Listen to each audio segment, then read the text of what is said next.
Ndị Igbo ụmụnne m, ụtụtụ ọma na Chukwu gozie unu. Years ago, almost 15 years ago, somebody hụrụ ebe m na-aga, ebe my findings na-aga after mụ na ya discuss chara. Ya sị m, Master Prophet, ma ihe mere ka anyị hapụ ebe anyị na-eje. Sị m na Jizọs ka anyị hapụ ihe ndị ka anyị ghara ịdị na-akọwacha na ihe gbasara Jizọs butere naanị ihe ọma buru ibu na in the black race. Na mbiko na ya ga-enye m ego, na ya ga-eweta ego ka anyị ji rụọ chọọchị n'ala Igbo, na ya ga-sponsọ ministry m n'ala Igbo.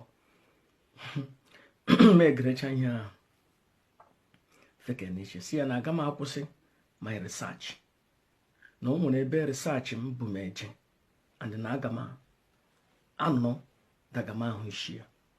Ugbu a o leadene m to recognizing mmụọ nọ n'ala Igbo, ịlaghachite back to our tradition, nga anyị si bido our root. These slave masters tụrụ n'anya ashị.